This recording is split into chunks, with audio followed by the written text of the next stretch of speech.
सिंहासन और पटना की कुर्सी पर ऐसी चटपटी खिचड़ी पक रही है कि उसकी खुशबू ने बीजेपी के खेमे में पेट में मरोड़े पैदा कर दिए हैं। खबर है कि जिस एनडीए का माला जपकर मोदी जी निश्चिंत बैठे थे, वहां भूकंप के झटके आने वाले हैं। नीतीश कुमार जो पलटूराम के नाम से मशहूर है पूरे देश में, और चिराग पासवान जो युवा तुर्क बनने को बेताब है, दोनों मिलकर महागठबंधन के साथ खुलेआम फ्लर्ट कर रहे हैं। और अगर ये सियासी रोमांच कामयाब हुआ तो समझ लीजिए बिहार का किला तो गिरेगा ही, दिल्ली की दीवार भी दरक सकती है। हालांकि बीजेपी वाले अभी भी सब चंगासी मोड में ही है, लेकिन आंकड़े कुछ और ही कहानी सुना रहे हैं। बिहार की राजनीति में नीतीश कुमार से बड़ा मिस्ट्री मैन कोई नहीं है। वो कब किस और करवट लेंगे ये तो खुद उन्हें भी नहीं पता होता।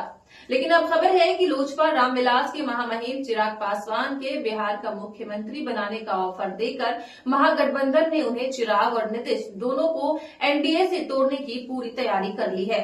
आइए देखते हैं बीजेपी को बिहार में कैसे टाटा बाय बाय कहा जा सकता है।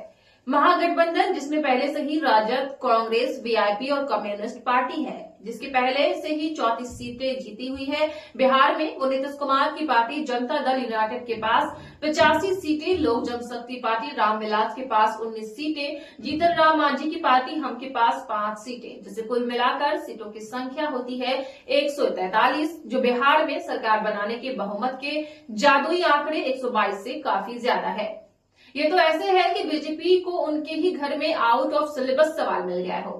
बीजेपी वाले सोचते रह जाएंगे, अरे ये नीतीश जी फिर कैसे पलट गए, और तब तक चिराग पासवान सीएम की कुर्सी पर बैठकर जनता को बिहार फर्स्ट का सपना दिखा रहे होंगे।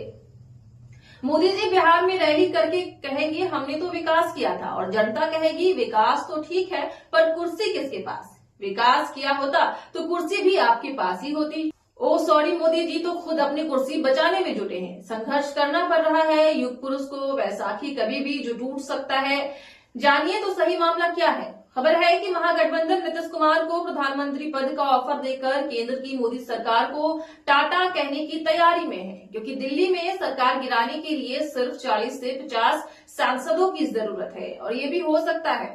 तेलंगाना के सीएम रेवंत रेड्डी ने तो पहले ही कह दिया कि नायडू कभी भी महागठबंधन में शामिल हो सकते हैं।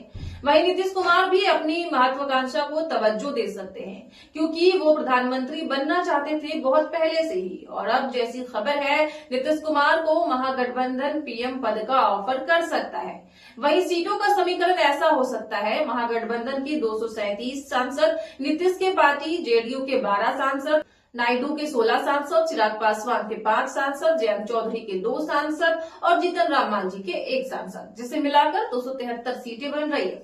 जबकि केंद्र में सरकार बनाने के लिए 272 सीटों की जरूरत पड़ती है, यानी बहुमत से 1 सीट ज्यादा। ये तो ऐसा है जैसे बीजेपी के हाथ से जीत का कप आखिरी सेकंड में छीन जाए। मोदी जी अपनी रैलियों में 400 पार का नारा लगाते रहेंगे और पीछे से नीतीश बाबू और नायडू मिलकर कहेंगे सॉरी आपका नंबर नहीं लगा। दोस्तों, अगर ये समीकरण सही बैठता है तो बीजेपी को समझ आ जाएगा कि गठबंधन की राजनीति में सबको साथ लेकर चलना कितना जरूरी है, वरना सबका साथ सबका विकास के नारे के साथ साथ आपकी सरकार का विनाश भी हो सकता है। फिलहाल के लिए खबरों में इतना ही। देखते रहें KD न्यूज।